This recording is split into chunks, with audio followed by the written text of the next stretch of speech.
Hello from Reykjavik, Iceland. I have a big summer planned, 3 weeks of bike touring in Iceland, including a 4-day stage race called the Westfjords Way Challenge, and then I'm going to France for 3 weeks. So we'll try to make some content, but all of this will be on my Instagram stories.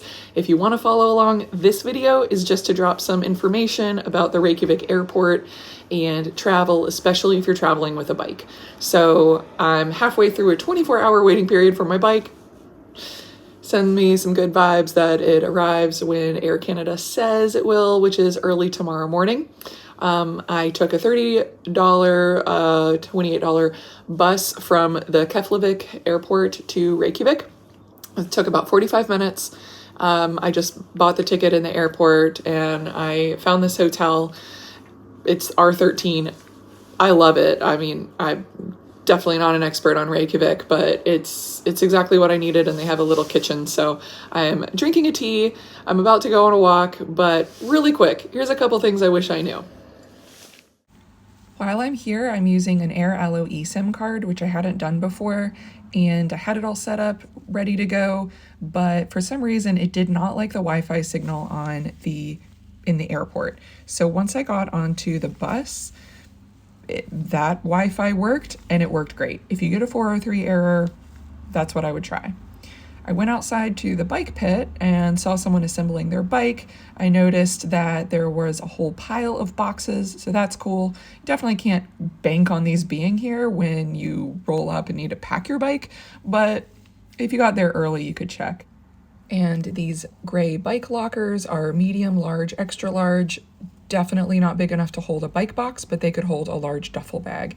They do run $15 to $40 something per 24 hours. So unless you were doing like a really quick stopover, and especially if you're here for a bike trip, I would check on warm showers or with a bike shop or with a local hotel or hostel that you're staying at and see if they would store your bike box or your bag if you need one. You could also get a bike box from a local bike shop if you contact them ahead of time.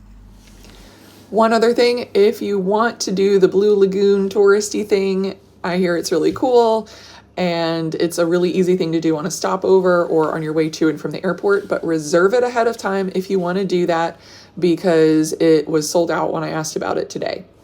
Not surprising, it is the middle of June. It is like busy tourist season. But I was just looking at options for what to do with my day.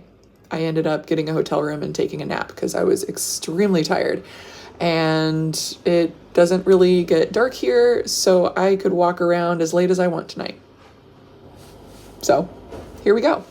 Oh, and hopefully my next video will be a synopsis of all the biking and fun stuff and not this informational brain dump video. But if you want play-by-play, check out my Instagram stories, Rebel Without a Car. I will be posting like up-to-date stuff there, just straight from my phone. So if you want to see where I'm going, follow there.